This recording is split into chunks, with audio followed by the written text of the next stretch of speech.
I'm trying to, might as well make it a little brighter if I can. Because I know I'm dark, dark. I'm super dark. Lord willing, y'all can see me. Yeah, that might be better.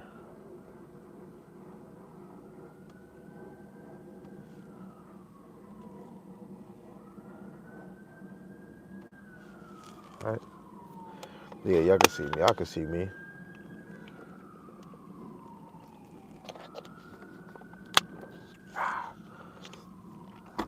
So, this is just to add on what brothers and sisters probably missed from the other my actual YouTube, Adar Gabar. My freaking app keep acting mad funny. My okay, so it's YouTube. Clear, so I can hear show.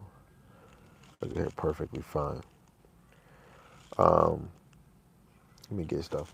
So the title, of course, that you can already see, but I'll read it again. It says, Part 2.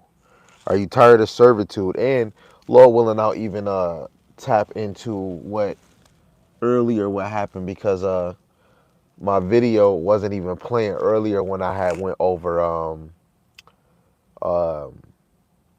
don't worry about tomorrow, right? But this one, we just gonna tap in. Are you tired of slavery? That's an honest question. You want to answer it yourself, you can in the comment section, or you just tell yourself, I'm tired. But it's an honest question. Are you tired of servitude, right? So before we even get into it, I want to give all praises to the Most High, Yahweh, Ba'ashim Yahweh Shai, Ba'ashim Rakakwadash. Yahweh being the Most High God, and Yahweh Shai is who the world and he calls Jesus the Christ. And I want to give double honors to the apostles and elders of Great Millstone who've been ruling well through the Spirit, on down, bringing 100% of the Most High doctrine to the best of their ability from elder to higher on down, right? And for the mighty men that follow under them, that's ruling well through the Spirit, right? Four corners of the earth. And a mighty shalom for the hopeful elect scattered four corners of the earth in different congregations that's teaching this word and believing in this word, right?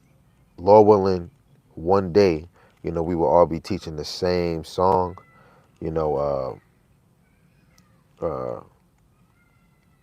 we need Yahweh Shem Yahweh Shai forevermore. And Lord willing, the Most High can continue to have on the sister spirit to and endure and constantly pursue to be a virtuous, loving, silent woman, right?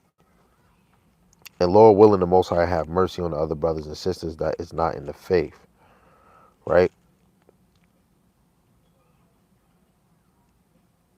So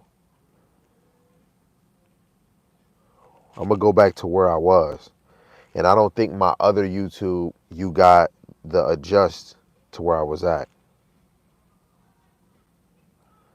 So the first thing we gonna read this part all over again because it got deleted. So first, I'm gonna show you what I'm reading from. This is in the Kindle. This is the Kindle app, and I'm reading from this book, How White Folks Got Rich, and I'm going to bring out the last precept that I was bringing out, and then we'll even go to it, right? I believe it was Jeremiah 2 and 14. Let's get that first. This is Jeremiah chapter 2, verse 14. Is Israel a servant? Is he a homeborn slave? Why is he spoiled? So the precept I went to before we went to How White Folks Got Rich, we went to Judges chapter 2, verse 13 and 14, but I'm going to just start at 14. It says, the anger of Yahweh Shema Shai was hot against Israel, and he delivered them into the hands of spoilers that spoiled them, and he sold them into the hands of their enemies round about, so that they could not any longer stand before their enemies. So the Lord was using these other nations, the Africans, the Arabs, right, to sell us to the Europeans, right? It's all by Yahweh. Yahweh could put a spirit in a man, or a woman to do the Lord's work, to do His action, right? So the book I showed you, How White Folks Got Rich. You can get the physical copy, or you could just download the Kindle. It said I'm located at, I guess, page 192. That's just how the Kindle work. 192. So the title is Slavery, the Most Profitable Business of All Time. Everything in the Western world is cities and institutions and wealth. The Western world, the Western Hemisphere, is North South America with Canada, the United States, and the Caribbeans, right? It says the Western world is cities, institutions, and wealth is built on the profits of black slavery. Paris, Rome, London, New York. Name the place, and its riches are the spoils of the greatest criminal endeavor in the history of the universe. Right? Let's read that part again. Its riches are the spoils of the greatest criminal endeavors in the history of the universe. If all the books ever written were dedicated solely to this subject, they can only begin to elaborate on the shameful act. According to leading sociologist Joseph R. Fagan, Lord willing, that's his last name, the sum total of the worth of all black labor stolen by whites through the means of legal slavery, legal segregation, and commentary, racial discrimination, and truly staggering, perhaps in the range of $5 to $24 trillion. Right? They just said what last year they owe us 48 trillion or 42 trillion. They owe us the whole. They owe us this whole foundation, right? Money is not even the issue. It's the whole foundation, right? The next page, I'm gonna just show you this picture.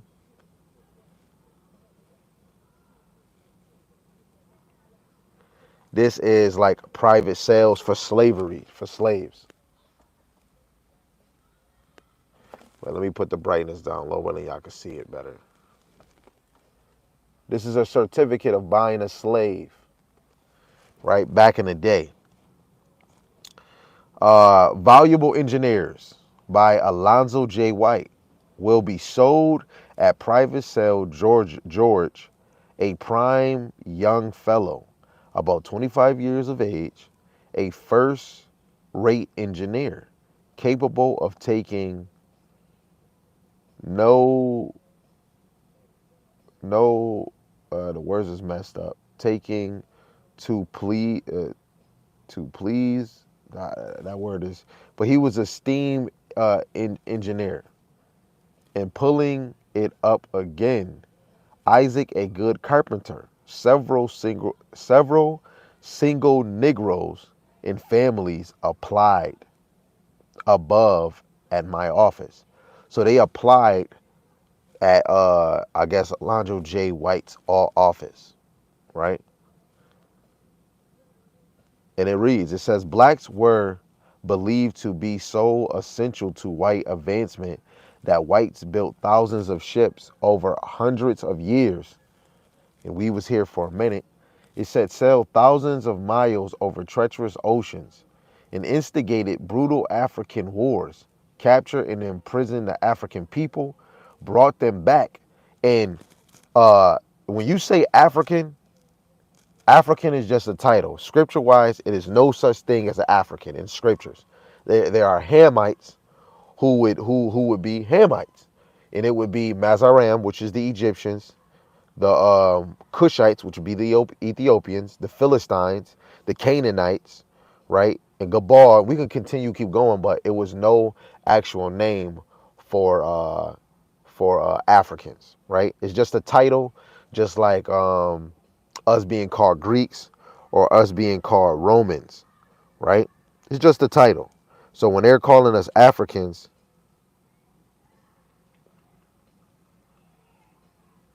Salaki,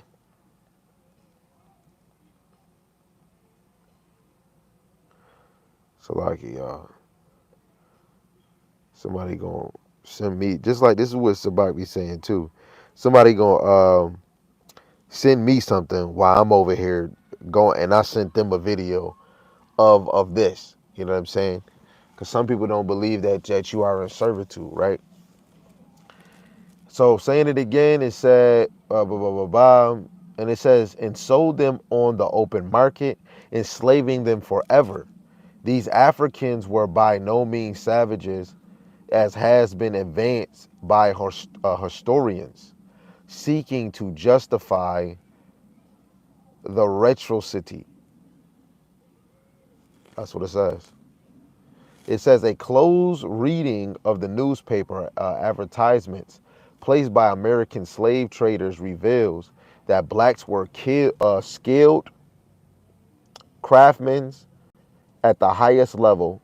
It is easy to find slaves sell at selling engineers, carpenters, cowboys, shipbuilders, mechanics, stonemasons, nurses, blacksmith, steam stressers, weavers, shoemakers, and bakers.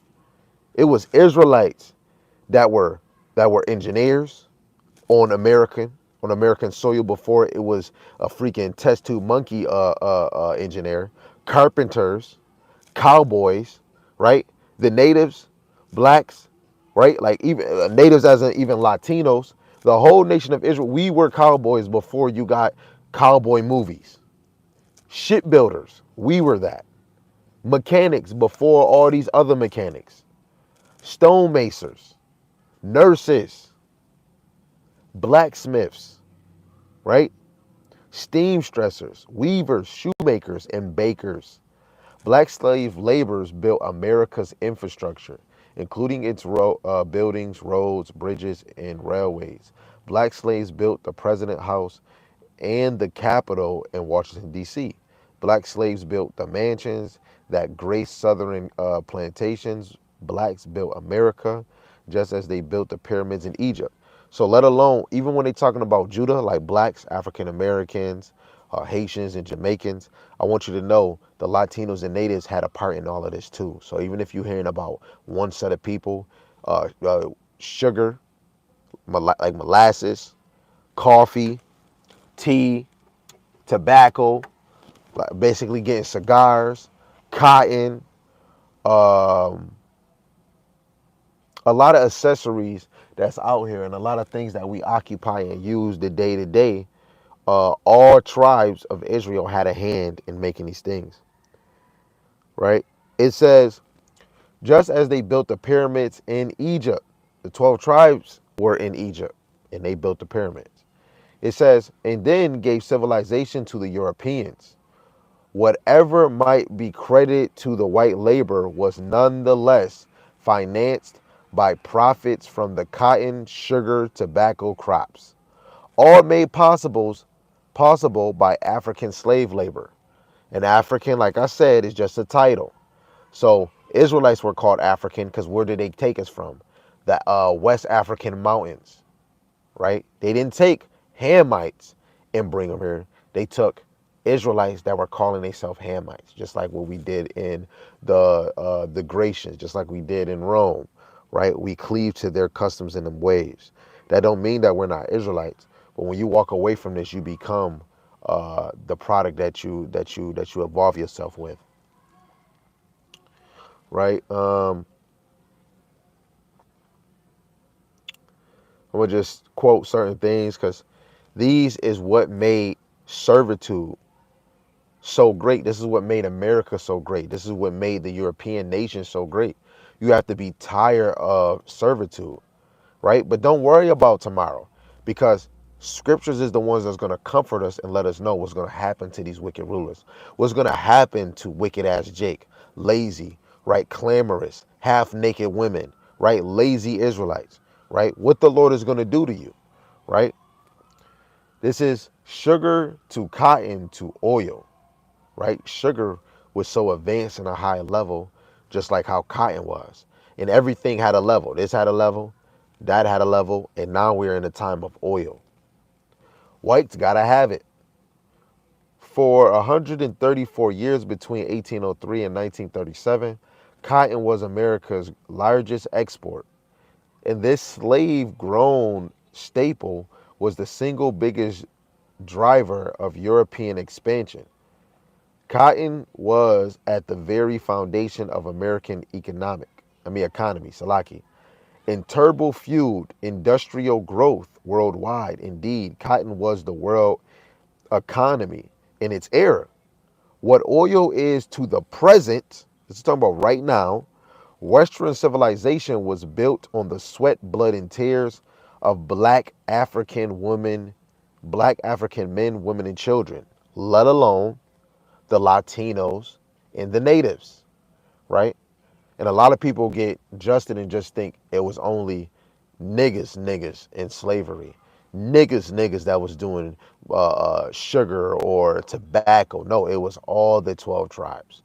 Just like Egypt, we are all in servitude together, right? It says who planted, cultivated, and picked the valuable crop, and then wrapped it into 200 to 500-pound bales. The race-based culture cotton created is at the very root of the misery affecting black people to this very day. You see, one minute they say you African, and the next minute they say black. Which one is it, right? But in certain times, like in the 1900s, they were calling us different names, right?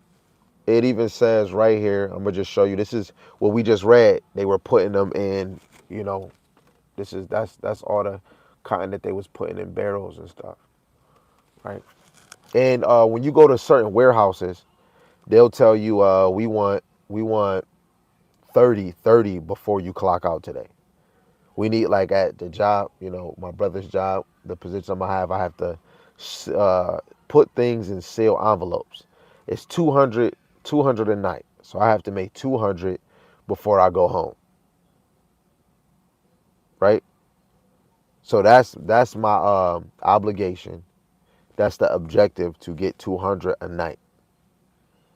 Back in slavery, if you didn't hit that number, you would get whipped, right? So this is what it says on there.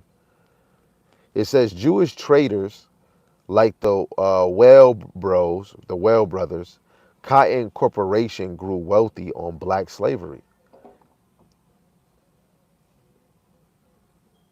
They traded 500,000 bales a year when the U.S. was producing 10 million bales annually. Barks like this, one consistently brought slave-picked cotton to international markets. The little quote at the bottom, it says, source, the secret relationship between blacks and Jews. How Jews gain control of the black American economy, right? And the Jews, it's really the Jewish man that took our name because the Lord stripped us from it. Ain't no other nation Jews. You can't just become a Jew. You have to be from the tribe of Judah, Benjamin, and Levi. But it's so much confusion in this world. But guess what? The Lord had a trick up his sleeve. He allowed you to be able to read scriptures, let alone everything that happened to us is in scriptures. It's prophecy. So we would know who we is in the land of our captivity, right? We would know who we are in the land of our captivity if the Lord draws you to his son. It says, without cotton, slavery in the New World was very likely headed for extinction.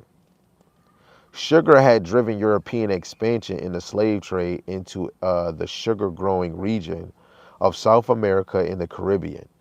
But by the late 1800s, the 18th century, slave revolts and wanting market threatened to crash that economy.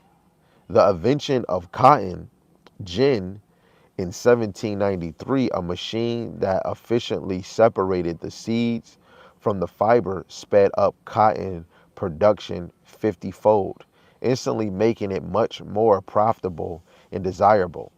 The miraculous fiber could be transformed into almost any type of cloth or garment and dyed in any pattern. It could be made into rope, curtains, hollister, clothing, woven densely for warmth or loosely for hotter uh, chime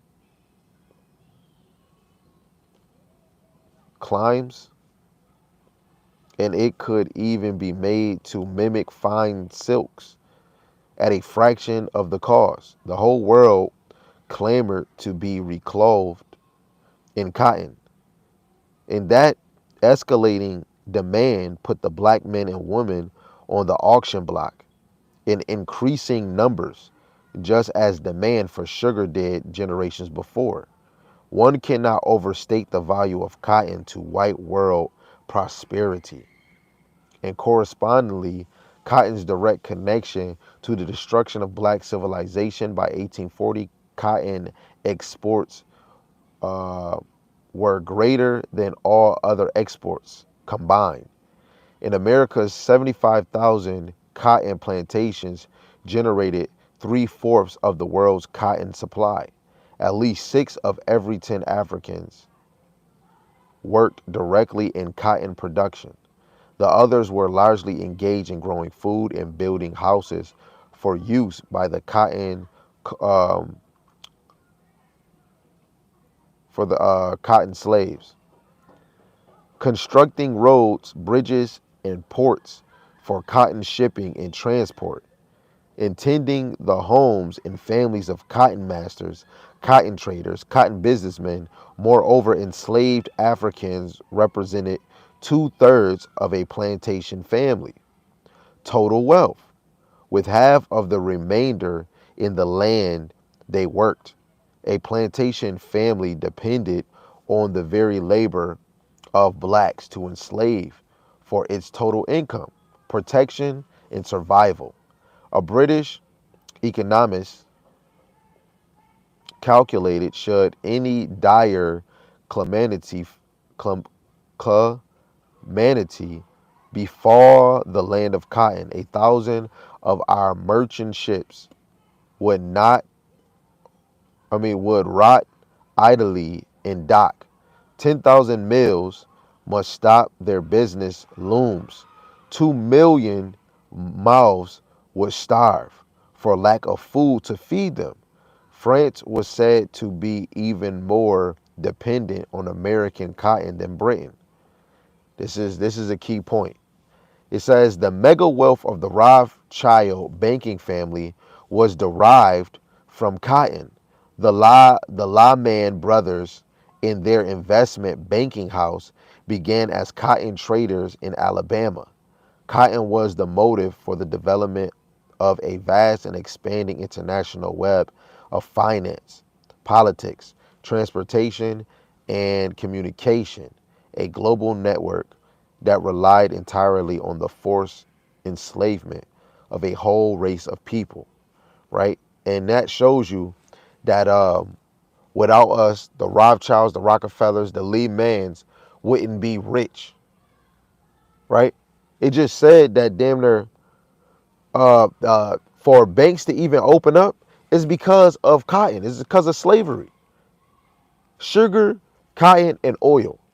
That's the reason. Look, it started with sugar and cotton, tobacco, tea, and that was all for slavery. This is why Hitler said, this is why he was killing Jewish, man.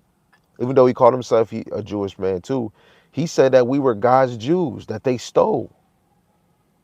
And this is what we get, right?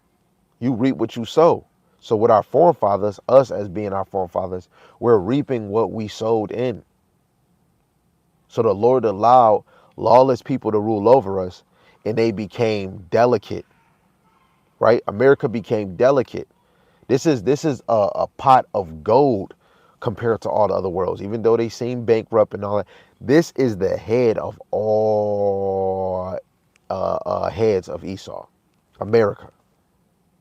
Everybody was looking forward to the cotton, sugar, the molasses, the tobacco, the tea. Every country was getting, like, America was the socket. America was the socket and the plug.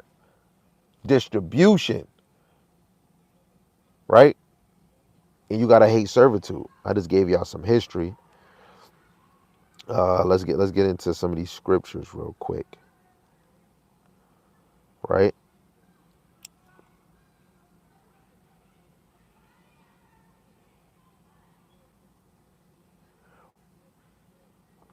Um, Let me. Whoa, whoa, whoa, whoa, whoa, whoa! What the heck just happened?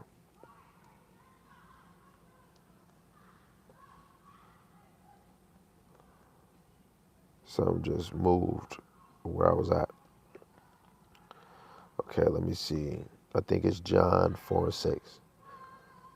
Let me make sure. Let me make sure this is what I want.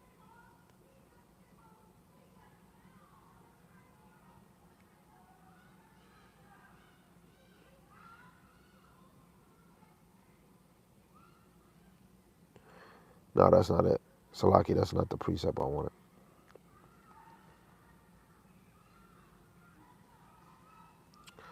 Let's get this. Jeremiah 15:6. Jeremiah 15:6. Boom, boom, boom. Yep, Jeremiah 15:6. It says, "Thou hast forsaken me, saith Yahweh Shemashai, thou art gone backward. Therefore will I stretch out my hand against thee and destroy thee. I am weary with repenting, and I will fan them with a fan in the gates of the land, and I will bereaved them of children. I will destroy my people, since they return not from their ways." So how did Yahweh Shemashai destroy us? It's other precepts to line, but let me just go to the one that's in my head. So I'm gonna start. This is the prayer of Azariah, chapter 1, verse 8. It says, "Wherefore all that thou hast brought upon us, and everything that thou hast done to us, thou hast done in true judgment.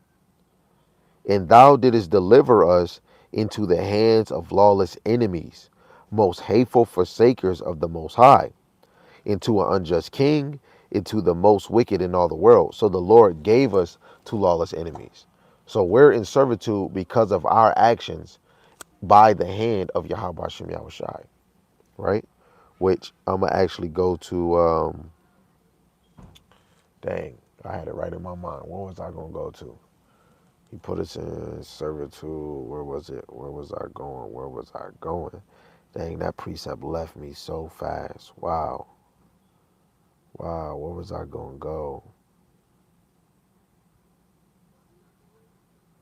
Thou didst deliver us into the hands of lawless enemies, most hateful forsakers of the Most High, into an unjust king, and the most wicked in all the world. He delivers. But I'll just go to this one in Baruch until that precept come back to my mind. This Baruch chapter 4, verse 6. It says, "Ye were sold to the nations, not for your destruction, but because ye moved the Most High to wrath, ye were delivered unto the enemies. For ye provoked him that made you by sacrificing unto devils, and not to the Most High." Right? So the Lord is the one that sold us to these enemies. Right? Let me see if I can get this other one. This other one that I got in my mind. Salaki, y'all.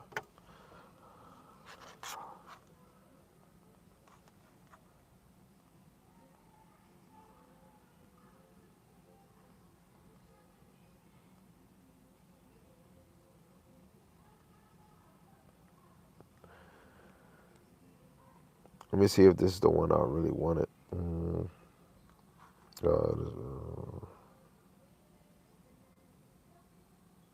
Right. This is Isaiah 14:3, because we do. If you really desire, that glory of Yahweh Shemashai, which we got to go through trials and tribulations to get it. Um, You're going to do what the Lord commands you to do, right? We never wanted to turn from the Lord, and this is why he turned uh he turned our enemies on us, right? Because even when you go to Judges, I believe the 3rd chapter, when we were going into Israel, we were supposed to damn near make all these nations flee out our land, or if the Lord told us to kill them, we were supposed to kill them. But the Lord left, I believe, like 3. He left a few nations, a few uh, um, different descendants out of the nation of Canaan and other people that was surrounding Israel. He left them in that area just to approve, to humble Israel. But the Lord already knew that we were going to forsake him and turn away from him. So this is Isaiah 14:3. It says, "And it shall come to pass in the day that Yahweh Shemel Shai shall give thee rest from thy sorrow, and from thy fear, and from the hard bondage wherein thou was made to serve." You know, and if you really desire this, you're gonna always be into your prayer mode. You know, to the best of your ability. You're gonna always want to read, right, to afflict your flesh. Like, damn, I did this. And then the more you read, the more you're going to want to be like, I want to walk the righteous walk. I don't want to be of the wicked. I want to be of the righteous seed, not the wicked seed, right? You're going to always double up for your Habashim. So like, you're going to always try to double up for your Habashim al Shai to the best of your ability, right?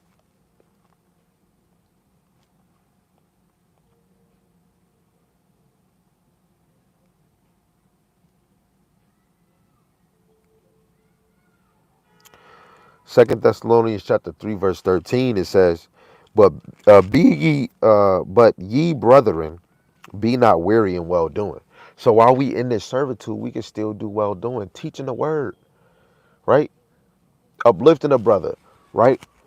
Your brother needs you, and he like, man, I need to talk to somebody. Hey, your brother, man, I'm down on my luck, right? You won't want to be there for your brother, right? That's doing well. That's that's well doing, right? A woman being a wife and being a servant, being a great possession to her husband. It's gonna be speed bumps on the road, right? But if you're always working on your playing your role, especially under your husband, that's well doing. As a man, if you're doing things that's well pleasing to the Lord, if a man do things that's pleasing to me, I'll make your enemies be at peace with you. Hey, and I know a lot of brothers that's really serious about the Lord. If you do things well pleasing, the Lord did something. Yo, I was supposed to, like I keep saying about my past of me driving in the beginning in this truth, slowly but surely being in this truth. I was driving illegal. My car was like, I should never been driving it. The license was revoked, plates, sticker, insurance relapse. And the man said, yo, you supposed to go to jail. But he said, man, you're cool. You said, you know what? I'm gonna let you go. I was supposed to have my car, but a brother said something and they didn't take my car because he was like, man, is this a black thing? But through the power of Yahweh Shema Shai, he didn't let me leave with a bruise or handcuffs on my wrist. A beautiful thing. And there's other brothers that went through other things, and the Lord was pleased by the things that you do for him. Right? This is Judith 8:23. It says, for our servitude shall not be directed to favor, but Yahweh Shema Shai, our power, shall turn it to dishonor. Right? Yo, even our servitude, like this ministry, we're serving the Lord. To be truthfully honest, you are serving the Lord when you pick up that Bible. When you call yourself a Hebrew Israelite, you have an obligation to do this mother sucking work. You in servitude for the Lord too, right? We're not in hard bondage. We're not getting whipped with a whipping stick by Yahweh Shema Shai, but we have to serve the Lord. As soon as we forsake the Lord, guess what? He'll make your life look like this. Yo, what? Knowing every day, look, I got these cotton socks on, this joint right here, this button up I got on is cotton. Everything you look around is it all derives from what happened back then. Car insurance. A lot of people might not know. Car insurance, that all derived and how they got their finance, how they even make that freaking work. That all came from from slavery, founded through slavery. The Red Cross, them charity things, founded through slavery. Leather boots, that got promoted by when they used to get certain slaves and peel their skin, or when they was dead, they'd cut their skin off and make leather shoes, right? When you had leather shoes back in slavery, your oppressors was wearing you. Some slave niggas was wearing another slave's skin. When they had leather boots, it was a slave wearing another slave's skin. You know what I'm saying? Like, it's a lot of things, right? A lot of things. Yo, soccer, back then when they used to make, come up, they didn't really probably call it soccer, but it all derives from when they used to cut a slave head off and they used to kick it around. It's a lot of things that all depicts on slavery, scripture wise. It's a curse if a man is hanged from a tree. Yahushua was hanged from a cross, which the Rome, that's what they did. They was doing that way before Yahushua. That's what they did, right? And making a cross, they made it out of a tree, right? But that still don't take away from niggas hanging from a tree, which is a curse. We're gonna always remember that, right? Let alone they built these churches just to distract you and teach the doctrine of that slave bullshit. But now brothers feel like they free, they get to read the Bible. They don't even got the Apocrypha. They not even teaching the laws. Is because we've been programmed to teach what they wanted us to teach. Our women used to wear dresses after like the 1960s when women tried to get their rights and they can work and they can vote. Then they started promoting women wearing pants. Satan could come as a light too. You have to know the higher up elites. They know these scriptures. They know what's going on. They know it better than you damn pastors, right? Because if the pastors know, they wouldn't get a 501c3, right? But hey, we can save that for another day.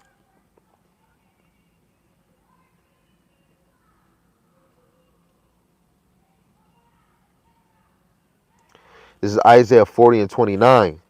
He giveth power to the faint, and to them that have no might, he increaseth strength, right? In this servitude, a lot of us don't have strength. You might be a single mother, right? You might be a brother getting hit with child support. A woman, like some women is complaining about, they only get $100 in food stamps. Guess what? We should be, we got to be thankful that the Lord allowed, us to still, make a way.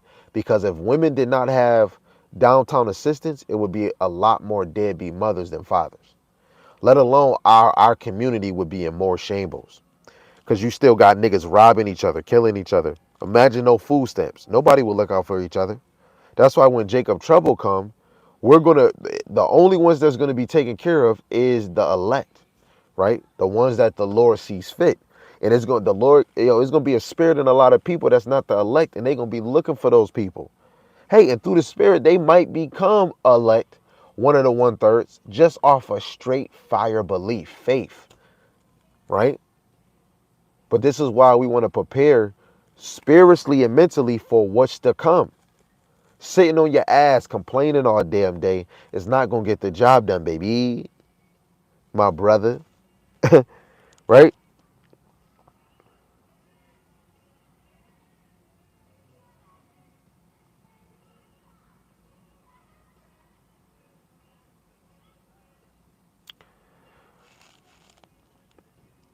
Proverbs 26:15. The slothful hideth his hands in his bosom. It grieveth him to bring it again to his mouth. It's a lazy person, man. Right? And what a lazy person gonna do? They not gonna put their hands to the plow. Right? It's times where I might have my mind in lazy la la land. Right? I want to bring out a few scriptures on um, not being worried about tomorrow. Because now that we know, because I'm tired of servitude, right? I want to get out of here. But what am I doing to approve myself that I'm worthy to get out of here? It's either two ways you get out of here: death, or the Most High translates you like he did Elijah and Enoch. You get beamed up out of here. Two destinations: destruction, fire and brimstone, that great death, bye bye, or getting beamed up looking down at the fall of your enemies. Two things you get to choose, and if you choose the wrong one, you might as well go say bye to your kinfolks. So Limitations 5 and 5. It says, our necks are under persecution. We labor and have no rest. Niggas is tired. We have no rest, right? And you got, bro, I'm not in slavery, brother. I'm not in slavery, brother. You got women. I can go get a weave. I can go get wigs. Guess what? Let's go watch a video about them. East Indians cut their hair off and they sell it.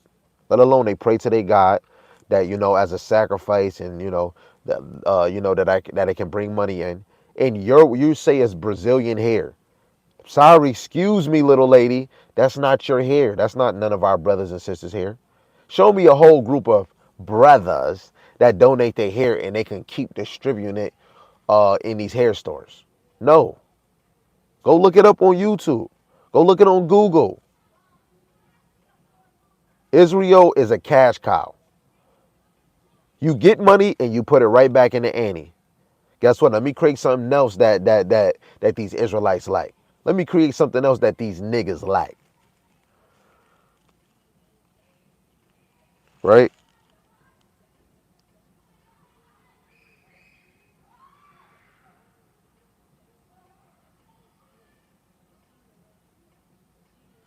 This is Limitation 1 of 14. The yoke of my transgressions is bound by his hand. Your transgressions is your sins. They are wreath and come up upon my neck, which we just read in Limitations 5 and 5. You don't have no rest. Right? It says, he have made my strength to fall. Yahweh Shemashai have delivered me into their hands, from whom I am not able to rise up. Right? If you got to really know, like how my finger look right now, you might not be able to see it. I can close all my other hand, my whole hand, this side too. This joint is broken. As soon as I touch it, that joint hurt like a mug. I can't even leave my hand closed for too long. This is how Israel, we're broken like this finger right here, man. And if you can't read between the lines, I'm not, I'm not about to make nobody see it, right? Everybody want to be in this thing and think like the Lord is putting everybody through the same situation. If you are, and you a low-class citizen, hey, that you're a low-class citizen. But who is this ministry really for? Hebrew Israelites. They have to look between the line. Yes, when you go read the book of Babylon and Timbuktu, it was Eganese. It started with an A. Islanders. It was Ethiopians, and it was somebody else, and it was Hebrew Israelites. And when you read it in history books, it says it was more Hebrew Israelites in servitude than any other nation. Right? I mean, it was more Hebrew Israelites in servitude under the Egyptians. Showed you in history that the Hebrew Israelites, it was mostly the Hebrew Israelites that was building the pyramids. Mostly Hebrew Israelites building the infrastructure of Greece, of Rome, of Europe, America, in this city, that state, that country. The Lord did that. You best believe if he broke us down from our estate, he was going to make us servants. We wasn't going to get the end of this. And you got rich niggas out here thinking that they good, but you got P. Diddy over here, he a roll up. I know you YouTube, y'all get offended. So I'm going to just say, what up, roll up? You got a whole bunch of secret celebrities, and they don't want to say nothing because of their funds. They will swipe your bank account faster than you could swipe your car to get a bag of chips. You can't even get out. Because soon as the Lord put that fear, that will put that manly fear in you, that you'll be afraid to come out of a delusion state. Right? I'm going to read this and then we'll go into not being worried about tomorrow. This is Deuteronomy chapter 28. I'm going to read verse 48 65 and 66, but I'll call them out when I get to it. So verse 48, it says, therefore shalt thou serve thy enemy, which Yahweh Shemashai shall send against thee. Guess what? The Lord sent the Babylonians against us, the Persians, right? The Greeks, the Persian Medes, the Greeks, right? And the Romans, let alone the Africans and the Arabs after the Romans fell. And then we were in the dark age and we were actually ruling certain places. We got prideful and we started forsaking the Lord again because now we getting rulership. Then the Lord made us fall again. And then the Arabs and the Africans, if we were all rich and we were all in a better estate, how in God's beautiful, beautiful creation, how can we go to a lower state? Because the Lord allow us to become weak. Then you had Edomites rising up again and trying to build their infrastructure. And then they came from afar and they bought us because other people look at us as commodity. Lord, and I'm saying it right. Commodity. Commodity. They sold us as a profit, right? To be beneficial for their pockets, be beneficial for their scheme, be beneficial for their ideas, right? Shall sin against thee, and in hunger and in thirst and in nakedness, and in want of all things, and he shall put a yoke of iron upon thy neck until he have destroyed thee, which we basically just read in Limitations 5 and 5, ain't nothing new under the sun. So in nakedness, for me, look, I'm in servitude. Look, none of this came from Jake. Even if Jake made this, Jake had to get the fabric from Esau. Plain as day. Liquor, plain as day. I want to get some wine. Guess what? Esau stepped on it. You know what I'm saying? Everything is from him, man. Music, that's from you, but they stripped that from you, and then you just create it more and more. Hip hop right now, back then, music was more motivational. Now, of course, it's slut bucket this, and they used to beat this out. They didn't want you to show half naked women. But Esau studied us. You know what? We can keep them. We can keep them more in the hole if we promote this, right? The Lord knew what He was doing. He didn't give you no simple simp to rule over you. He gave you the real deal, the holy McField. Bill, I like that rhyme. Let me see if this is better so I ain't got to keep turning on the light. Right? Yeah, I'll just do this. You know, because I am a dark, dark brother. You know what I'm saying? So I understand it might be funny. Like, you know what? This brother is, I can't even see him. You know? Shalom, shalom to the brothers and sisters that's on the joint. Shalom, Yahweh Shai Brakathum. Right? So verse 65, it says, and among these nations shalt thou find no ease, neither shall the sole of thy foot have rest.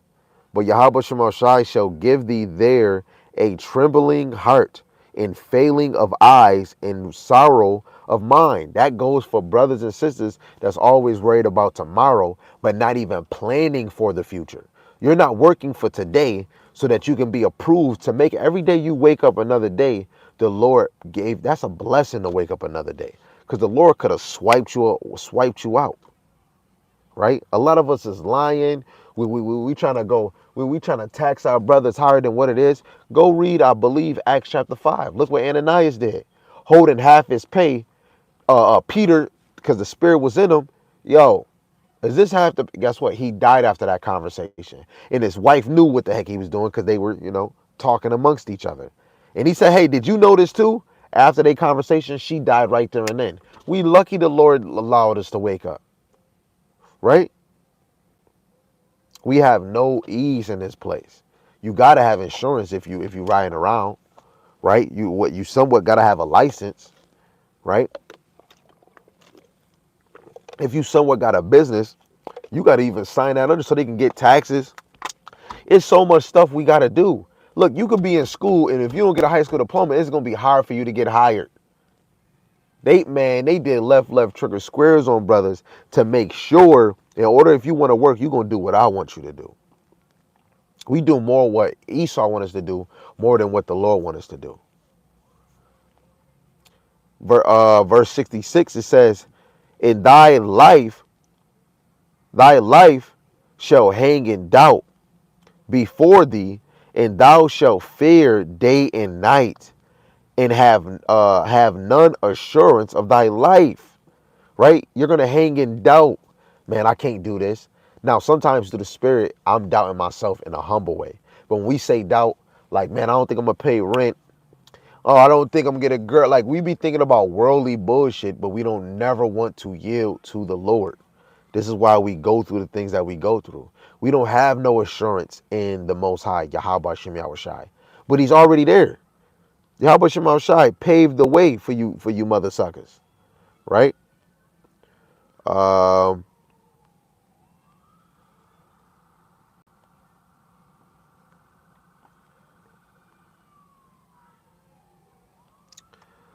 I'm gonna go to Matthew 6 and 34. Let me see where we at. Where we at? Matthew 6. Wait, hold on. Let me see if I can fix my settings over here. Hold on, y'all. Where's it at? Can I change this? I'm trying to change the brightness so y'all can be able to see me even more.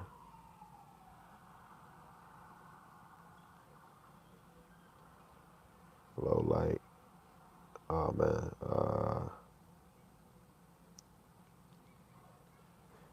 Yeah, it should be brighten up. I don't know why it's not.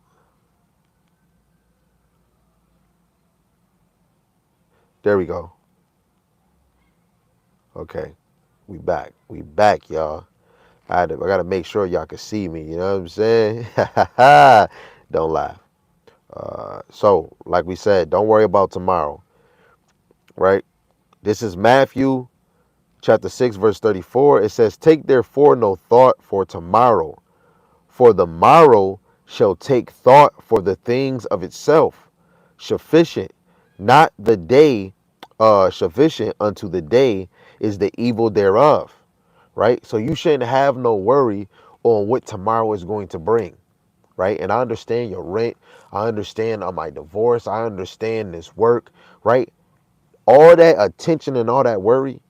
I bet you more of us worry about our rent. We worry about we're going to have this faithful wife and faithful girl. And look, I used to think the same thing. Man, where I'm going to find a Solomon? This is why I was on that FDA. Fuck these hoes. Right?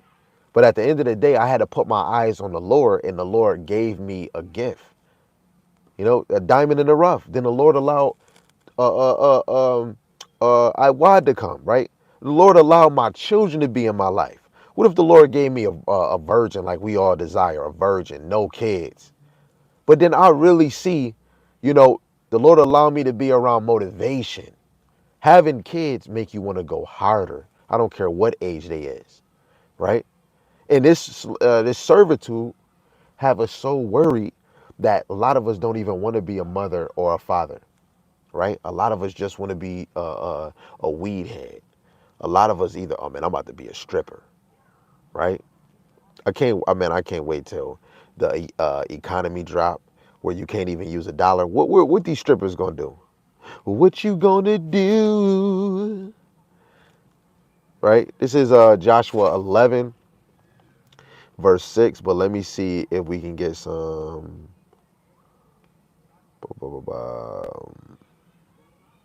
I'll just go to the point.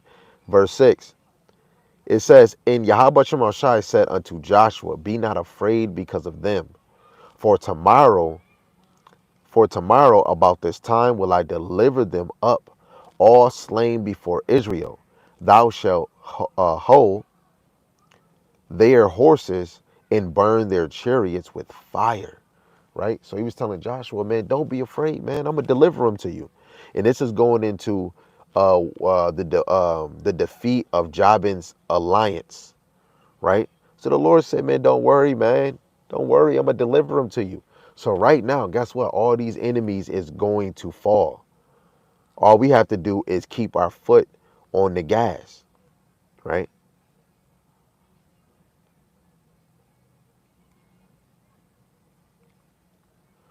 And look at this. I brought this out earlier, but y'all probably didn't hear it because of my phone. This is Proverbs 31 verse 21 in the GNT. It says she doesn't worry when it snows because her family has warm clothing. Look, women, look. That's why our women should just, if your man is serving the Lord, guess what? It's easy for you. If you lose faith, think of your husband, right? You're impatient. Think of your husband is all of those attributes. If he ain't serving the Lord, he ain't laying himself down. Okay, I can understand you're not going to have the confidence. If you don't even have a man, of course you're not going to get it. Guess what? Even if you don't got it, get your ass and get it right, get it tight. You better duck and weave. You better get your heart off your sleeve. You know what I'm saying? But it's so easy for a woman. All you got to do is look, yo, this man is enduring. I got to endure. This man got patience. Let me have patience. Now, if your husband is mad, you better not be mad. You better find a way to soothe him. I know y'all women know how to do it. I know you know how. Ooh, wee. You know? And then when it comes to like your kids, a lot of us be worried, man, I got to give my kid a new jacket. But they already got a big ass jacket. Oh, man, they had it for like a year and a half. They had it for 2 years. What? Man, this is, man, back then our society wasn't on, let me get so much. Because then what if you move? You put more of a burden for all it. And you know, a lot of us, it'd be hard to get movers to move you from one house to one house. America got us so comfortable that we need a designer this and a designer that. Oh, if you're not wearing this. But then you got family members saying, man, I don't like gay. I mean, I don't like Fruit Loops. Bro, you wearing Calvin Klein. Look, let me show you what my brother sent me. Right? A brother he was mad about some Jordans, some J's, and said, man, if any brother is wearing Jordan and J's, you know, the Lord not dealing with that or something. Guess what? I unfriended that brother faster than he can make a post. Go make a post and tear brothers down just because they're wearing Jordans. As long as you're not praying and praising those things, excuse me if this is, you know, this is foul, but just see, this is Calvin Klein. This is a grown ass man right there. Calvin Klein is a sweet tooth. He's a fruit roll up. I seen family members say, man, if you ain't got that Calvin Klein, stay away from me. If you don't got Gucci on, guess what? The owners of Gucci, sweeter. They are sweeter than candy cane. Chanel, candy cane. Balenciaga, candy cane. You got a lot of these fashion designers, clothes designers, candy cane. Like, come on, man. A non-brand. Shoot, they could probably be candy cane. You never know. But you got a lot of Jake that idolize those things too. You have a lot of verses from Proverbs 31, 17, 12, 25, 28, 29, 13, 19, 14, 24, 27, 26, 11, 23, 22, 20, 31. So many, verse 33, it says, give her of the fruit of her hands, right? And let her own works praise her in the gates, right? What your wife is doing, if it comes to her doing hair, if it comes to her doing garments, if it comes to her sewing fringes, if it comes to her doing tassels, come to her cooking for feast days, making oils, making soap, guess what? She's going to be praised in the gates of Israel. Everybody's going to want to cop from you, right? Oh, yo, I need to buy this. I need to get that. So this is why women, you should always be doing, you don't got to go hard with prophecies, man. Just read you a chapter, right? Read something about a woman, right? Probably watch a lesson, a video of a teacher, the apostles, the elders, or me, or Yarmayan, Sam, Asher, and other brothers, whoever you fit, right?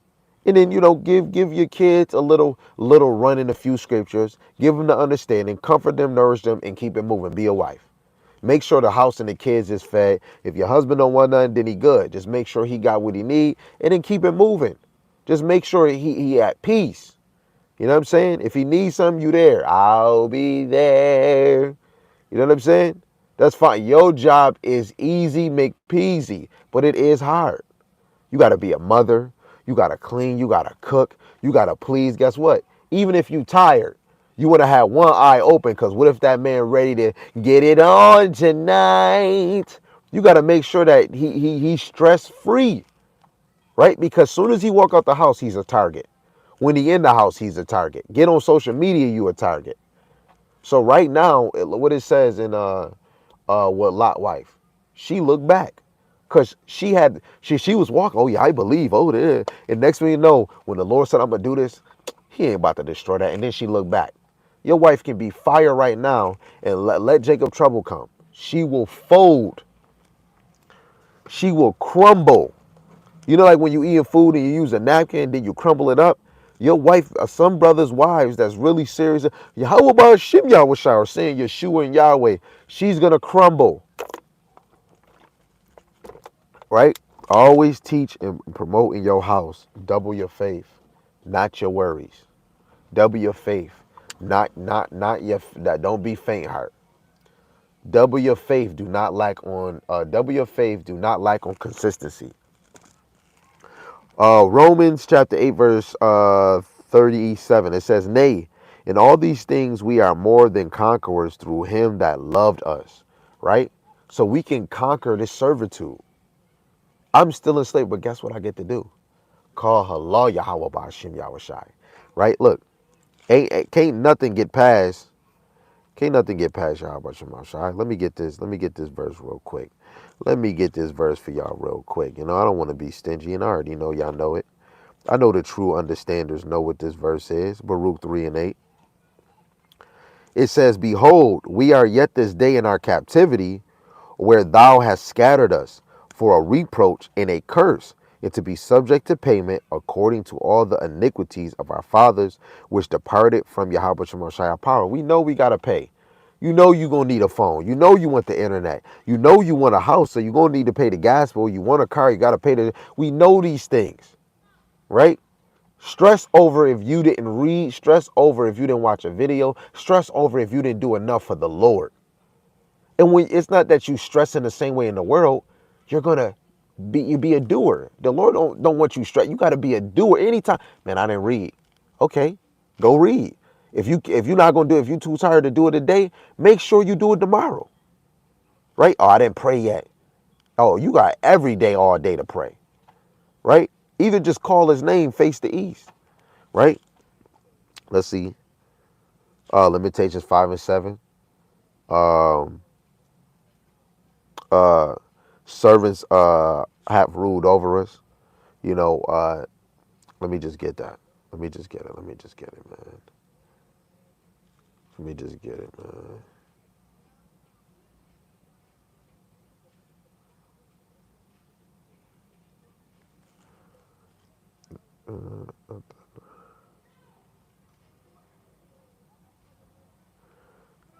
So like y'all,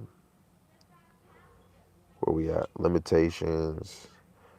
Hold on one second, y'all. It might get a little dark right here, you know what I'm saying? Limitations 5 and 7, it says, "Our fathers have sinned and are not, and we have borne their iniquity. Servants have ruled over us. There is none that doeth deliver us out of their hand." So I don't care how much money you got, only Yahweh Ba'ashim Yahushai is going to deliver us out of the hands of our enemies. Let's get Tobit. Tobit, Tobit, Tobit, chapter 3. Tobit chapter 3, verse 3 and 4. It says, "Remember me and look on me. Punish me not for my sins in ignorance, and the sins of my fathers who have sinned before me." Guess what? It's not karma, a bitch. It's really reap what you sow. The Lord is right in his judgment. Whatever you did, guess what? You're gonna you're gonna reap that, right? You sow a plant, guess what? You're gonna get. If you sow an apple tree, you're gonna get an apple tree. Right? It says, "For they obeyed not the commandments, wherefore thou hast delivered us for a spoil, and unto captivity, and unto death, and for a proverb, for a reproach to all nations among whom we are dispersed." I am tired of servitude, right? I'm not worried about it no more because I know I'm in it. What do I got to do to achieve to get out of it? Serve Yahweh Shema Shai and be committed to him, right? Uh, where we at?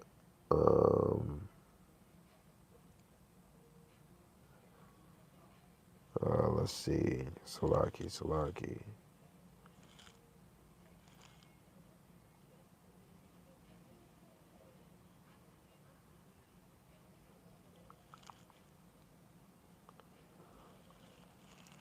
I'm trying to get precepts that just stick on the point of not being worried about tomorrow. Um,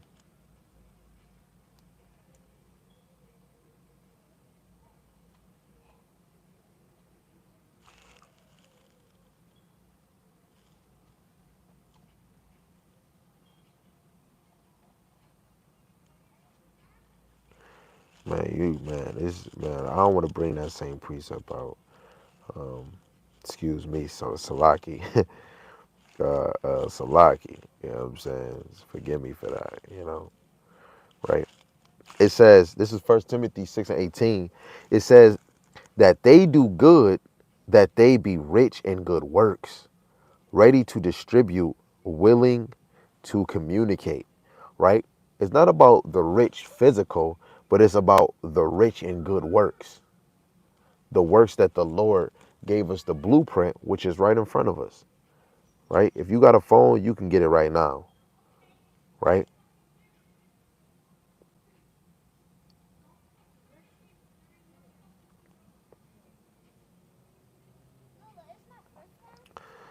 Let me see if I can get more context with this one. Let me see. Do I want this one? Uh, we are counted as sheep. Okay, yeah. This is Romans chapter 8, verse 36 to 38. It says, as it is written, for thy sake we are killed all the day long. We are accounted as sheep for the slaughter. Nay, in all these things we are more than conquerors through him that loved us. Right? We are conquerors. For I am persuaded that neither death, nor life, nor angels, nor principalities, nor powers, nor things present, nor things to come, nor height, nor depth, nor any other creature shall be able to separate us from the love of the Most High, which is in Hamashiach Yahweh Shai, our Lord. Right? Nothing is going to hide you. Nothing can prevent you. Nothing can take you away from the love of Yahweh Shema Shai. So we shouldn't even be worried. Anything that's in front of us that knock us off of our pivot, guess what? It was there, right? Let me get that, right? The Lord wouldn't give you something you couldn't handle, right? I know it's in. I want to just get it right there.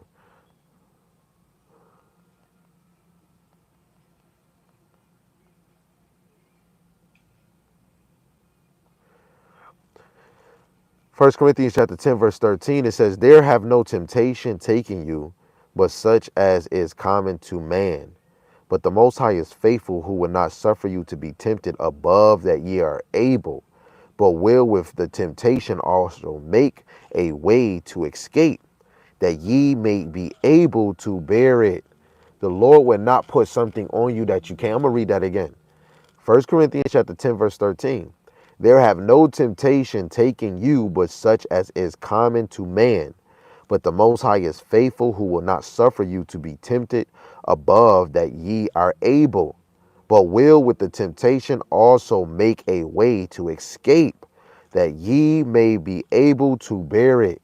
The Lord is going to give you something that you'll be able to bear. The Lord won't give you something that you won't be able to escape out of. That's why he says endure to the end. This is a speed bump. I got speed bumps right over here where we live. You now Esau putting speed bumps out of the street. Man, Jacob trouble come and niggas is trying to fly down the street, your car gonna get messed up, right? Let alone you trying to run away from cops, you thieves, you all. Man, it's time to crunch down and let go of being a crack dealer, a drug dealer, a stripper, and a whore. It's crunch time. You niggas is on left, left trigger, square, square. It is time to crunch down on unrighteousness and try to uphold what is righteous, right?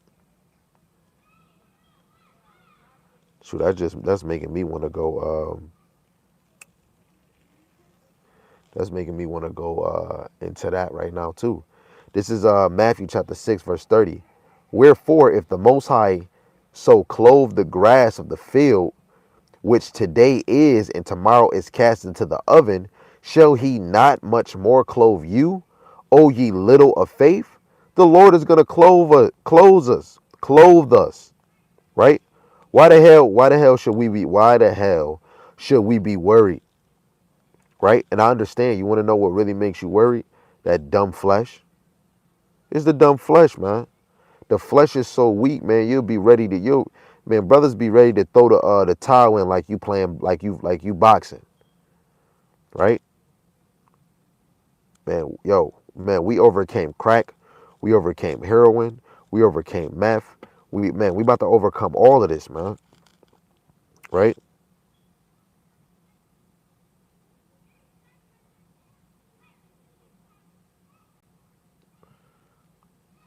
Right. Let me get another one.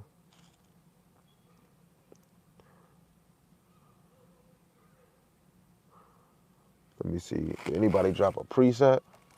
Oh, look, see, my brother Sam be on point, man. I ain't gonna lie. He put Psalms 34:19. Psalms 34. Let me get that. Psalms 34:19. This is Psalms 34, verse 19. It says, many are the affliction of the righteous, but Yahweh Shema Shai delivereth him out of them. Right? The righteous person is going to face many troubles. Nigga, if you don't know that you're facing these things because the Lord put you in it, the Lord is trying to make tough skin, not soft skin, you damn fruit roll-ups. Men of the Lord is not supposed to be simps. They not supposed to be soft. Guess what? Yahweh, Hamashiach Yahweh Shai was a stern man, an all stern man, which is rough. Be bold. Try to get your righteous back, right? Because in order to get that glory, you must go through trials and tribulations. Yo, man, I'm so thankful the Lord put that spirit on Yarmayan because it's constantly in my mind. I'm gonna let y'all hear this dream. Let me see if I can I get it? I might not be able to get it because this phone right. Actually, can I? Can I? Nah, I don't think I can get it. Yeah, I don't think I can get it. Ah, man, dang. Let me see. Let me see if my phone gonna be player today. Uh, let me see if it's gonna be player today. Dang, I'm over here wilding, man. I should have sent it to this phone, man. Right? That was a good. That was a beautiful look. The righteous are going to face many troubles, but guess what? That is to give you tough skin, right? This is Psalm 71:20. Thou, which hast showed me great and sore troubles, shall quicken me again, and shall bring me up again from the depths of the earth. Right? The depths of the earth is this grave, just like Lazarus. Lazarus was in the grave. We have to speak to the bones of our brothers and sisters. Let alone you want to be drawn to Mashiach. If you drawn to Mashiach Yahweh Shai, he's raising you from the lower estate, right? Brothers and sisters, Salaki, we are in hell. You better cry out this mother sucker. Cry out this bitch. You know what I'm saying? You better cry out. This is Jonah chapter 2, verse 1. It says, then Jonah prayed unto Yahweh Shema Shai in his power out of the belly, out of the fish's belly, and said, I cried by reason of my affliction unto Yahweh Shema Shai, and he heard me out of the belly of hell, and cried I, and thou heardest my voice. Right? We need to cry out of the belly of hell. Right? It's another scripture on hell. I don't got it in my mind, but I bet you if I ever got done with this, I bet you I will find it. So let me see if I got one. Uh, mm, nope, that's not the one I want. Let me just get this one right here. This is Matthew the 12th chapter, verse 40. It says, for as Jonas was 3 days and 3 nights in the whale's belly, so shall the Son of Man be 3 days and 3 nights in the heart of the earth. Right? He was in a grave. He was symbolically dead. Right? But what was he gonna do? Rebuild the temple by the power of the Most High Yahweh. Right? And this is what we have to do. You have to dead the old man and come back to life. Be born again in this ministry. How people say I'm a reborn Christian, but you go back eating that damn lobster, crab, and shrimp, eating dookie. You a newborn Christian, but you just ate dookie. I'm about to be reborn again. No, you got to come in this thing and be converted every day. Every day you want to feel new. Every day you want to be new. Every day you want to be changed. Every day you want to turn another leaf, right? Be continuous for the Lord. Because what is tomorrow going to bring, right? We don't want to have doubt, right? You don't want to give up. You don't want to lay down and just give up a slouch. Psalms 35:2. Take hold of shield and buckler and stand up for mine help. Statement, get your, Humpty Dumpty fell and he was an egg. And he got his ass back up, regardless if he used tape or he just kept looking at that damn crack, but he got his butt up. How you gonna let an egg get up and you're not an egg, right? Get your ass up and go hard. Be a better wife, be a better husband, be a better teacher, be a better comforter, be a better nourisher, right? Just like how you work your 9 to 5 and you make sure you don't get fired. How niggas work harder at their job but don't work hard for your Yahweh Shema Shai? This is a smack on the face to me, to you, your mama, your great granddaddy, your children. This is to you, brother or sister that's watching this. How the hell you doing better for your job? Oh, my business. Oh man, I got the. How are you the best at your job, but you ain't the best for the Lord? Nigga, please, man, go make me a sandwich. Make sure you put some barbecue and some salt and vinegar chips in that damn sandwich. You damn lazy, right? Niggas want to give up. Just throw in the towel, right?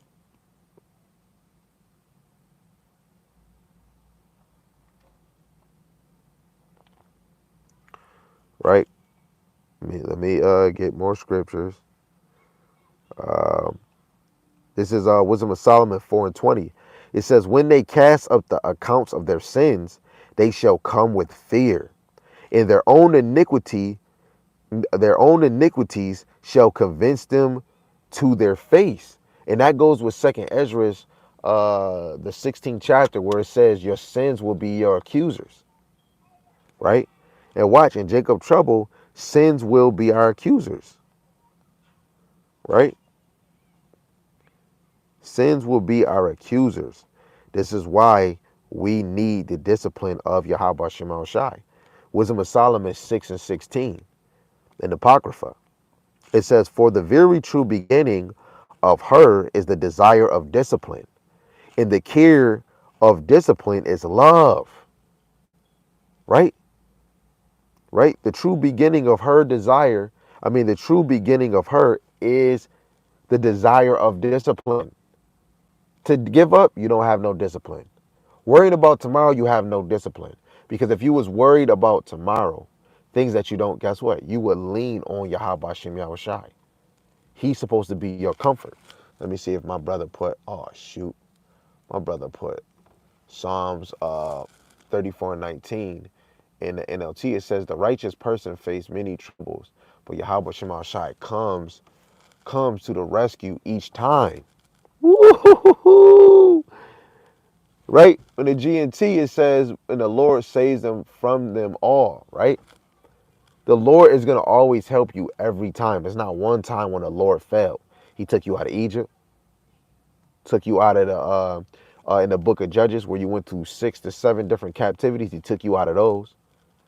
We can say 6, right? Because we can say 7, right? And then the other ones that he took you out of. Let alone the Lord would take you out of a hole that you in. But that's where we have to cleave into discipline, right? Job 36:10. "He openeth also their ear to discipline, and commandeth that they return from iniquity." Right? To have things smooth, to gain blessings in your life, right, is to give your ear to discipline, let alone correction, redirection, right? A lot of us have to be builded up. This is Ecclesiasticus, Sirach, chapter 18, verse 14. "He have mercy on them that receive discipline." Come on, he has compassion on them that receive discipline, that seeking it, that want to hear that discipline, and that diligently seek after his judgments. What? That diligently. That means daily seek after his judgment. So ain't nothing wrong with a brother reading every day. Ain't nothing wrong if a sister want to read the good and the bad that the Lord let us have.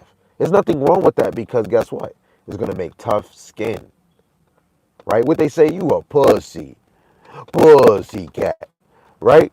You read the judgment of the Lord, it's going to make tough skin. Right? Niggas say they gangsters. You ain't no gangster.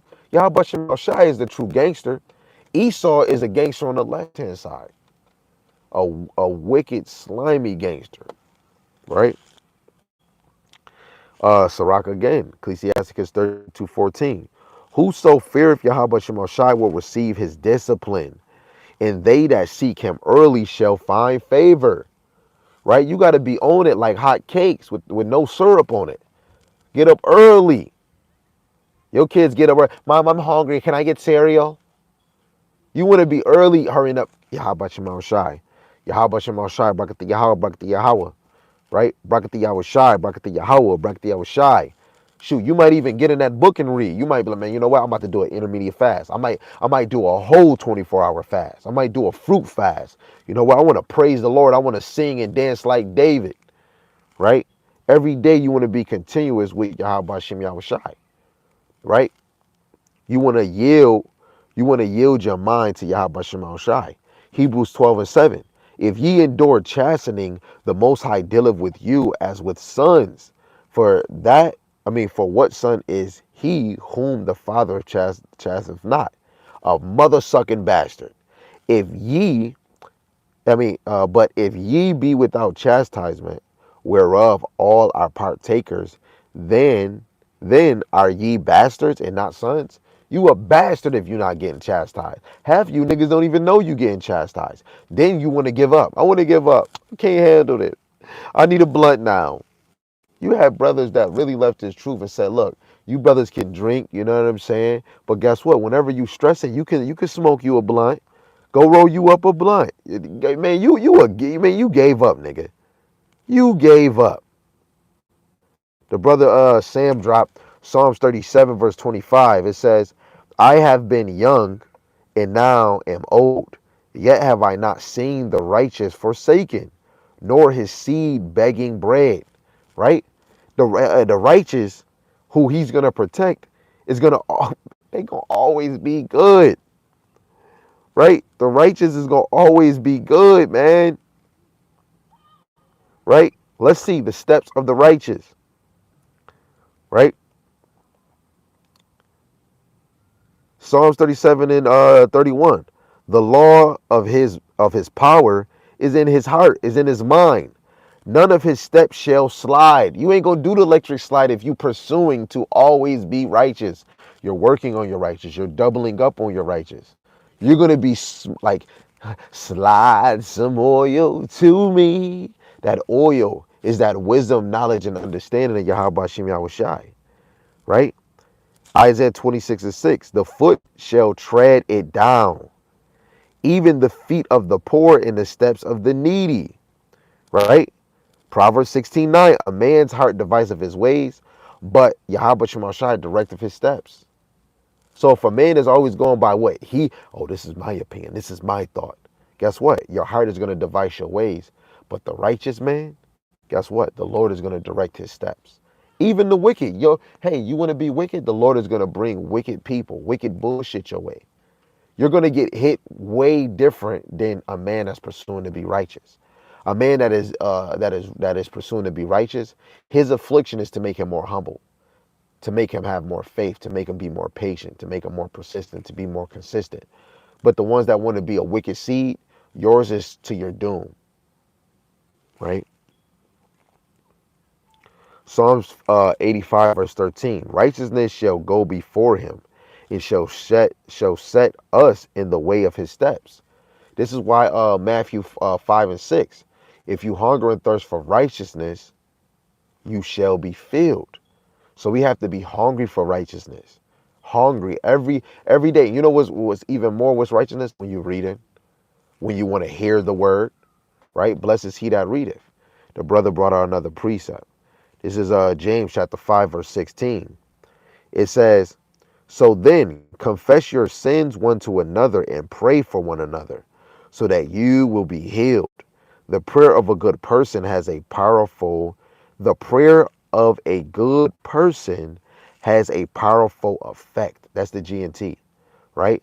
So a person that is pursuing to be righteous, his prayer is going to have more of an effect than a wicked person.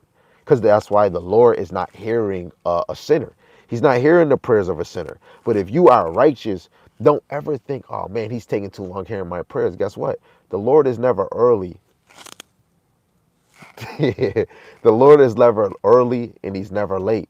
He is always on time, like tick tock boom with a kaboom, right? For any brother and sister that want to be wicked, the Lord is gonna knock the wicked out of you. He gonna knock it out of you like he gonna like a bomb. He gonna knock the bow wow out of your ass, right? So you want to always devour his wisdom. That's the righteous thing to do. You want to swallow down the understanding. That is the righteous thing to do. Be consistent. That's the righteous thing to do. Put aside your worldly affairs. Just take a break. Analyze the things you don't know. That's the righteous things to do, right? Learn some things that you ain't never learned. Somebody that might be deeper than you. Sometimes I have to yield. If a brother know more than me, I'm gonna yield. Hey, bro, what you saying? Oh, do you think this precept will go to it? Guess what? That's a humble in you. Yo, brother, you on fire. Man, I mean, you see it. I don't really see it. I got to do better. Nah, bro, you doing good. The humble in you. A righteous man is going to be humble. A righteous man is going to always try to do more. A righteous man is going to always try to bring in the healing.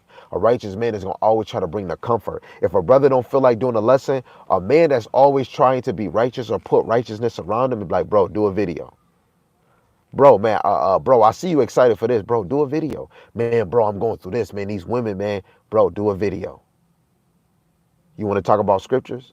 Righteous man is always going to be abounding in the works of the Lord, right? Or he's going to be like Matthew. Hey, get up.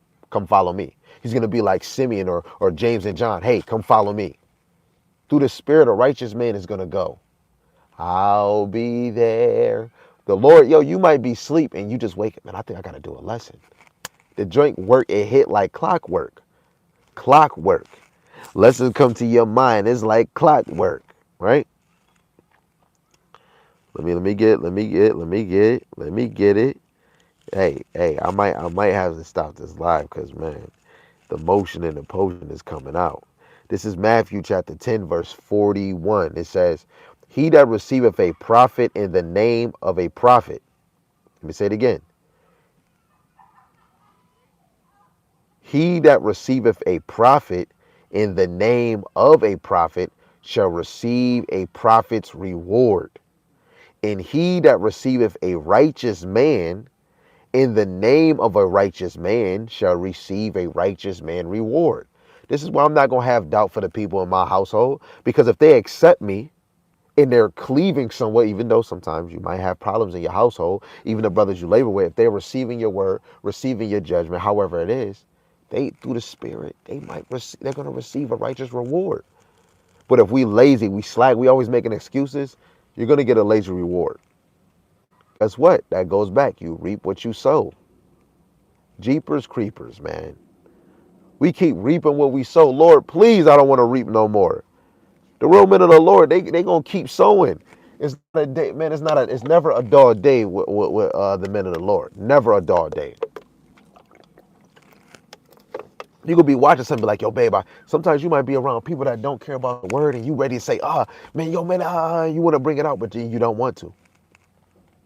I'm sorry, real men of the Lord always have a scripture up their sleeve. They're always analyzing things through the spirit. Looking at your woman, looking at your kids, watching a movie, watching a TV show. You get a flat tire. You go into the store. You lost your wallet. Something. It's always something. The real men of the Lord is always analyzing something, trying to make something spiritual. Something, man. Right? Let's see.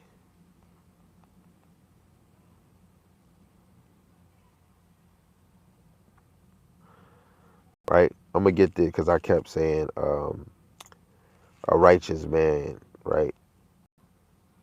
Right? Righteous man reward. This is Proverbs 16:31. The hoary head is a crown of glory if it be found in the way of righteousness. Now let's get this in the GM McPeasy. It says, long life is the reward of the righteous.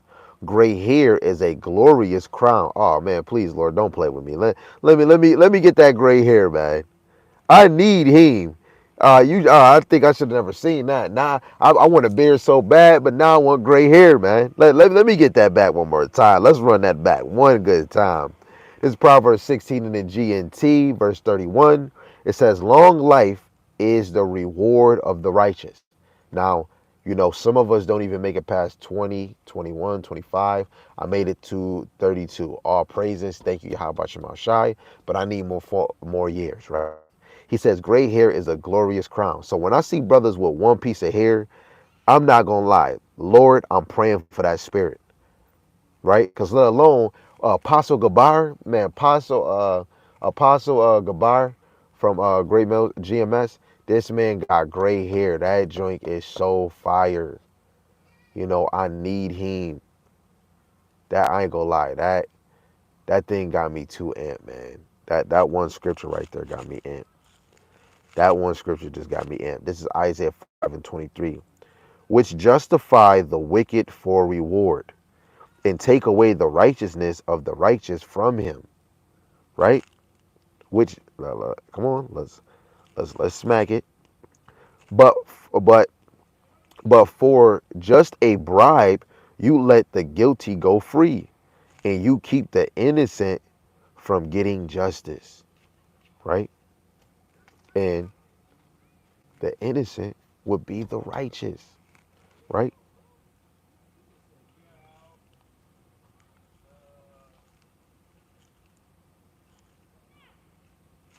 This is Proverbs 13:21.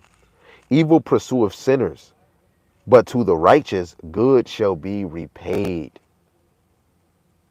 Constantly do well for the Lord. Constantly feel like you're doing well for your family. When you labor, when you put your family aside, that's doing well. That's doing well. Your family should really be like, yo, this a man of the Lord, right? And at the later end, your wife is going, this is what he was doing it for, right? You got to think when a man go to war and he's fighting these battles, he's trying to make it easy for you. Look what happened. You had Saul, you had David, and then when Solomon came, uh, um, they was gonna go to war, and then you had Israel saying, "Nah, man, we don't need you to go to war because we need you to be a king." After these wars, guess what? It was peace. It was a breath of fresh air, and this is what we need. We need a breath of fresh air, right? Because we're fighting the battle between flesh and in the spirit, high principalities on the left hand side, coming and going. Proverbs 10:16. The labor of the righteous tendeth to life, the fruit of the wicked to sin, right? The unrighteous is going to always commit sins, great or least. But the labor of the righteous, they attendeth to life. Who is life? Let's go to it. Who is life? St. John chapter 14, verse 6. Yahweh saith unto him, I am the way, the truth, and the life. No man cometh unto the Father but by me. Right? So if the righteous is attending to life, he's attended to Hamashiach Yahushai. He been drawn to Hamashiach Yahushai.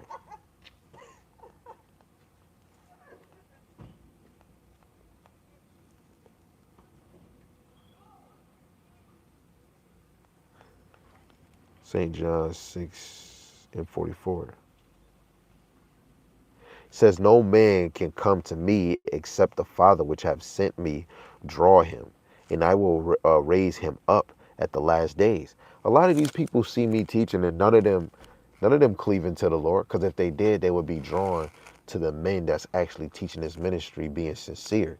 And then guess what? They will come in this thing, right? And they will grow. But guess what? It's going to take for a disaster for some of these people to come and cleave. But the Lord might put a spirit on all of us in my household to lock that damn door and don't open it for none of them. You never know what the Lord is going to do. But if the Lord see in their heart that they will become a humble servant, and they will actually gain faith, the Lord will put a spirit on us to open up that door, and they might be able to come in. They might be able to seek a safe haven. They might be able to get a piece of bread. If they keep showing their ass, guess what? They're not going to receive that, right? We have to be drawn to Mashiach Yahushai, right? Let's see. St. John 12:13. And I, if I be lifted up from the earth, will draw all men unto me, right? Let alone in this earth time, we want to be drawn to him. But guess what? When this disaster come, in Jacob trouble, you want to be drawn to the Lord by getting beamed up. You when you come in his ministry, you're drawn to the Lord in this physical, in the spirit. You drawn to him. You come in his ministry because he's seen you were faithful. But then another way you wanna pray to be drawn to the Lord is when you get beamed up. You want to get beamed up. You're getting drawn to the Lord. It's just like when you go fishing and a fish, then you will it in. You're drawing that fish to you before that fish finds a way to get off that damn hook. That might go over your head. That definitely might go over your head. It's okay. This is Psalms 58 and 11. It says, so that a man shall say, verily is a reward for the righteous. Verily, he is a God that judgeth the earth. Right? Man, that reward is that glory. That reward is that glory. Those trails, those trials. I said trails. Those trails, those trials lead you through a trail. What is that trail? You see how that worked? I was about to try to close out. You see how that worked? What is that trail? Matthew chapter 7, verse 13. Enter ye in the straight gate, for wide is the gate, and broad is the way that leadeth to destruction. And many there be which go in thereat. Right? We go read in NLT. You can enter the Most High's kingdom only through the narrow gate. The highway to hell. What do you say? Highway to hell. The highway to hell is broad, which we are in right now. A whole bunch of us is in here. But spiritually, you got to come out of this thing. Physically, you're going to still be here until Mashiach Yahushua come. And it says, and its gate is wide and its gate is wide for the many who choose that way. His gate is wide. That's why multiple people can go in at once. But if I got a small door, a narrow door, you go in there, only one person can go in there at a time. Right? It says in the KJV, because straight is the gate and narrow is the way which leadeth unto life, and few there be that find it. In the NLT. But the gateway to life, the gateway to a Mashiach Yahushai, is very narrow. The road is difficult, Salaki, and only a few can find it. You have to be of that few to find it. Right? Let me see if this is what I wanted. Matthew chapter 3, verse 2. It says, in saying, repent ye, for the kingdom of heaven is at hand, and be converted. Verse 8. Bring forth therefore fruits, meet with for repentance. So this work is about us bringing people to repentance. You're not laboring for yourself. You're laboring for the sheep, right? You speaking to the blind. You speaking to the blind. You ain't talking to the deaf, right? But technically, we is speaking to the deaf. You niggas stiff neck and ear. You can't even hear. So we speaking to the deaf and we speaking to the blind, right? Y'all gotta come back to repentance, right? Let's get the few, right? Because many is called, but few is only chosen. Only a few are going to get it. That just like the Matthew the 25th chapter verse 1. Only a few are going to be wise, and it's going to be a lot that's foolish. That's why 5 represents the elect, and the other 5 represents the 2/3, man. They're foolish. I call them foolish niggas, right? Luke 12 and 32. Fear not, little flock, right? Because the elect is few. The elect is little compared to the many. It says, fear not, little flock, for it is your Father's good pleasure to give you the kingdom. The Lord want to give you the kingdom. He want to give you that glory. But are you working towards it? That's just like you're a regular employee, and if you're good at your job, you're like, man, one day I'm gonna be supervisor. But are you working for the supervisor position? Are you working to be a manager? Then you see the ins and outs. You're like, you know what? I want to open me a business. But you lazy and your business never open, right? Always pursue to be a part of that little flock. It's just like getting drafted into the NFL or the NBA. You got to work hard.